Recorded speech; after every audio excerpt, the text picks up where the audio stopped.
Good afternoon, hello, welcome to the TriathlonDan YouTube channel. Welcome to a video all about my bike and nutrition strategy and setup for the National 12-Hour Time Trial Championships, which are on Sunday the 23rd of August. Not entirely sure when this video is going to go out, but hopefully before that day, because down below I'm going to leave a link to my live tracker for the day. Hopefully the power, heart rate, distance, time, all that will work. I start at 7:14 AM and with a little bit of luck finish at 7:14 PM, so hoping to have a good day, go as hard and as fast and as far as I can. So if you are interested, want to drop in at various points, click on the link down below. I'd very much appreciate any support, remote or not.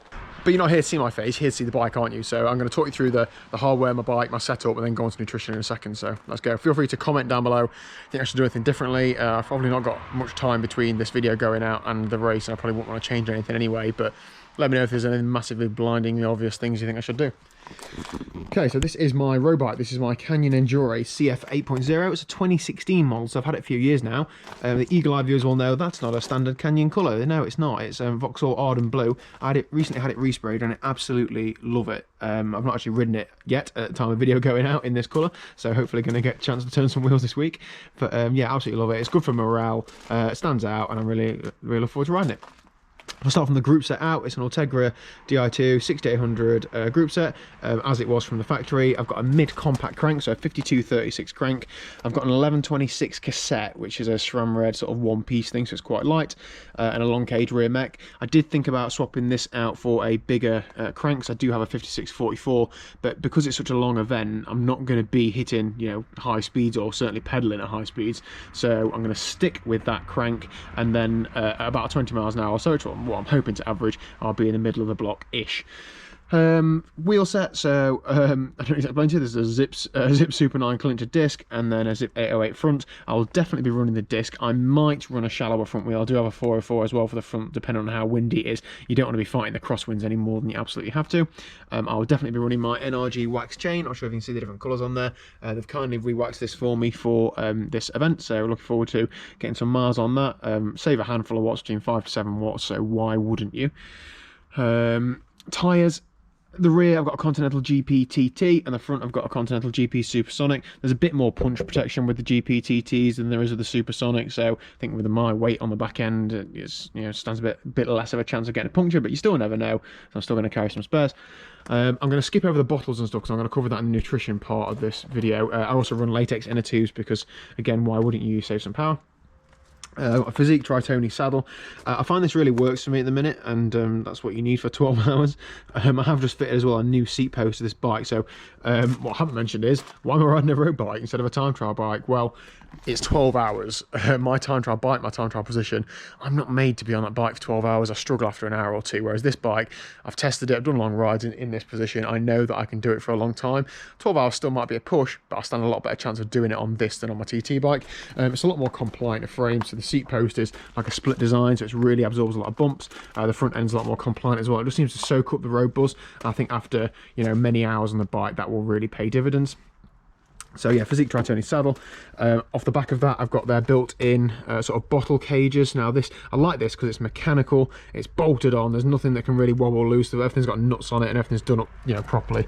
On the left-hand side, I will have spares in that bottle, so I'll have maybe a couple of tubes, tie levers, CO2, maybe a multi-tool. I don't know, I'm not sure about that yet, but yeah, basically you need to, you know, you got to get to the finish, and at times I could be quite a way away from my support crew, so I need to have enough stuff in there to keep me going.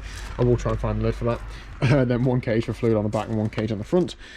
I've got some clip-on extensions on here. Now these are 30 degree, and I've also tilted them up slightly, so they're probably a little bit higher than 30 degrry. I know it looks like they're really long, but I'm quite long-armed. So's bicep. I'm quite long-armed, so it does actually fit me. It just looks really weird, as I do, I suppose. The armrest cups are the standard ones that came with these clip-on bars. I have tested different ones with this, but these absolutely hold me in very nicely, and it does feel comfy, so yeah, it's all good so far. I did also buy some Di2 extension buttons, so this enables me to change the gears without coming off of the extensions, again save time, more aero, etc. Now I have only wired in the right one because I figure that when I'm in TT position, I'm probably going to be going fast, and I'm you know, changing there.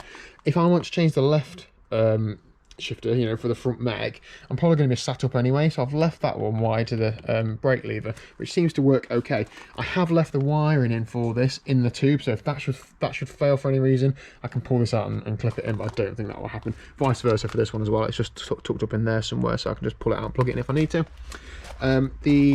When I'm actually going to record this ride, you know, mapping, pacing, all of that. Firstly, it's from my Favero Asioma Duo pedals, so the power meter pedals. I've had these probably 18 months or so now, very reliable. I've not had any issues with them.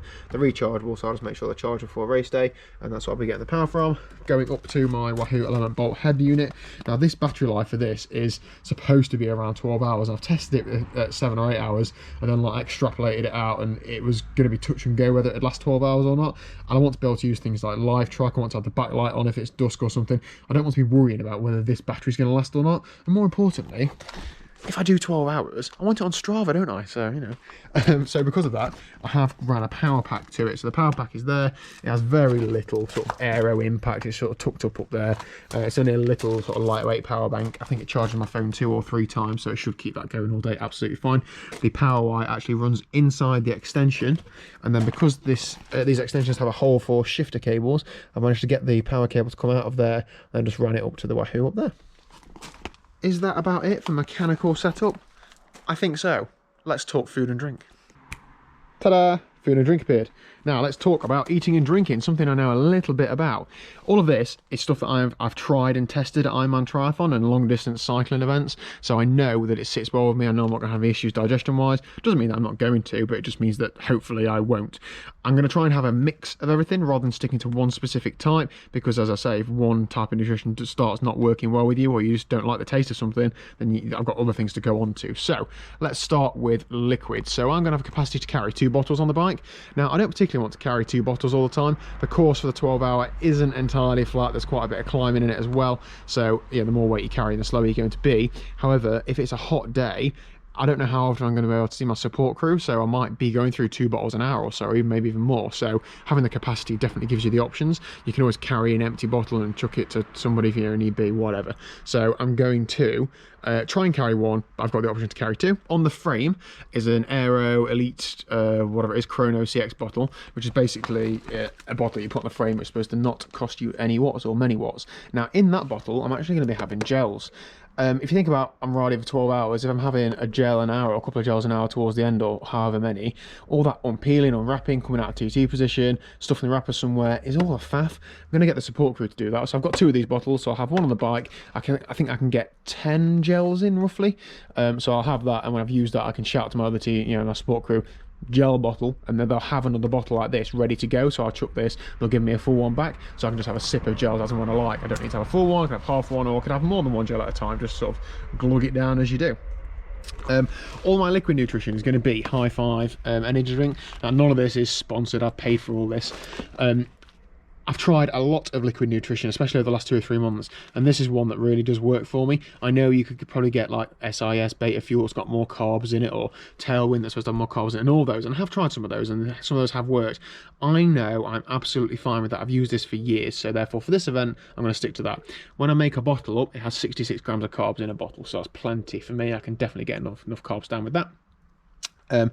Cliff bars for a bit of solid food. Sometimes you just want like an oat bar or something to chew on, don't you? As well as blocks. I'm going to try and steer clear of the sugary stuff until later on in the day, but I do want to have it there just in case I need it, and I'm going to be carrying that sort of stuff in this top tube. It's not a massive top tube bag, but all the stuff like Cliff bars, again, I'm not going to be giving them in packets. They're going to be out and into blocks, so I'll probably just stuff a few in at a time.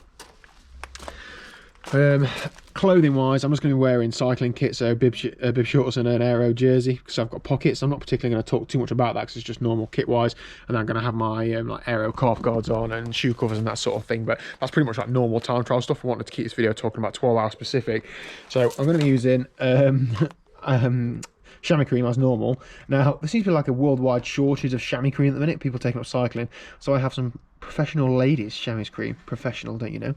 But I'm going to be starting the day off by giving myself a liberal coating with Body Glide. Things that don't chafe will chafe when you're riding for 12 hours, sweaty, potentially rainy and all that jazz, so that's going to be well paid off. And I think that, in a nutshell, is my 12-hour TT setup. Whoa, scary. Let me know down below What do you think? Yay, nay? Would you change any of that? Have you done a 12-hour time trial? What worked for you? What didn't work for you? My support crew have got a whole plan that I've given them to actually fuel me during the day and where the stops are and stuff, but that's very course specific, so I didn't know if you guys would be interested in seeing that or not, and hopefully I'll get Liz to document that on the day, because she's not got enough to worry about. As I said earlier, I'll leave a live tracker link down below, so on Sunday the 23rd of August, that tracker should go live at 7:14. You should be able to see whereabouts I am and how far I've been. Hopefully it's going to be a long way.